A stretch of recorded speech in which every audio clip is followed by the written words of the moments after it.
Hi friends, ఫ్యాక్టెడ్ స్టూడియోకి స్వాగతం. అలనాటి స్టార్ హీరోయిన్ రంభ 90లలో స్టార్ హీరోలతో చిందులేసి అందరి గుండెల్లో గుడి కట్టుకుంది. కానీ ఆ ఒక్క తప్పు వల్ల ఆమె కెరీర్ అప్పుల్లో కూరుకుపోయిందా? ఈ రోజు రంభ కథ చూద్దాం. లైక్ చేయండి, సబ్స్క్రైబ్ చేసి బెల్ ఐకాన్ నొక్కండి. మన తెలుగు అమ్మాయి అయినప్పటికీ రంభ సినిమా ఇండస్ట్రీలో అడుగుపెట్టింది మాత్రం స్వర్గం అనే మలయాళ చిత్రంతో. ఇదే చిత్రం super duper block buster hit అవడంతో ఆ తర్వాత రంభకు వరుసగా సినిమా అవకాశాలు లభించసాగాయి.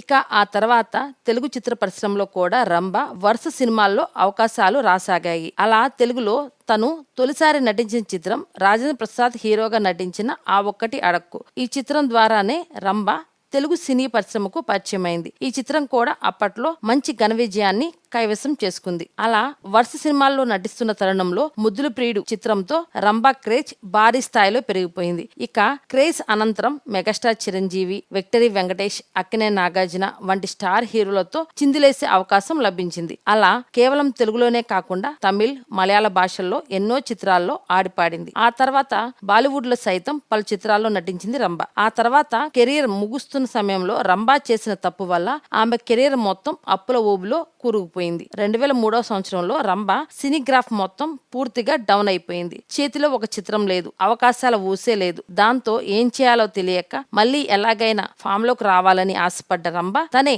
ఓ చిత్రాన్ని స్వయంగా నిర్మించి అందులో నటించాలని ఆలోచించిందట. అందులో భాగంగా తమిళంలో 3 రోజెస్ అనే ఓ చిత్రాన్ని ప్రొడ్యూస్ చేసింది. ఇక ఈ చిత్రంలో రంభతో పాటు జ్యోతిక మరియు లైలా ప్రధాన పాత్రలను పోషించగా యాక్షన్ అడ్వెంచర్ మూవీగా తెరకెక్కింది. అయితే 3 రోజెస్ చిత్రం బాక్సాఫీస్ వద్ద డిజాస్టర్ అవ్వడంతో భారీ నష్టాల ఊబిలో కూరుకుపోయింది. ఆ ఒక్క తప్పు చేయకుంటే రంభ లైఫ్ వేరేలా ఉండేది. ఇక అప్పుల బాధ తట్టుకోలేక, ఒత్తిడి భరించలేక తను ఎంతో ఇష్టపడి కట్టుకున్న ఇల్లును కూడా అమ్మేసింది. అయినప్పటికీ రంభకు ఇంకా అప్పులు తీరలేదు. దాంతో అడపా వచ్చే అవకాశాలతో సర్దుకుంటూ పలు చిత్రాల్లో ఐటమ్ సాంగ్స్ కూడా చేసి అప్పు తీర్చింది. అలా ఇన్నేళ్లు స్టార్ హీరోయిన్ గా ఓ వెలిగి సంపాదించుకున్న ఆస్తి అంతా ఒక్క సినిమాతో పోగొట్టుకుంది. ఇక కెరీర్ పూర్తిగా డౌన్ అయిన సమయంలో 2010 సంవత్సరంలో కెనడాకు చెందిన వ్యాపారవేత్త ఇంద్రకుమార్ ను పెళ్లాడింది. ఆ తర్వాత నటనకు పూర్తిగా గుడ్ బై చెప్పేసింది. ప్రస్తుతం తన ఫ్యామిలీ లైఫ్ ను ఎంజాయ్ చేస్తుంది రంభ. తనకు 2 కూతుళ్లు, 1 కొడుకు ఉన్నారు.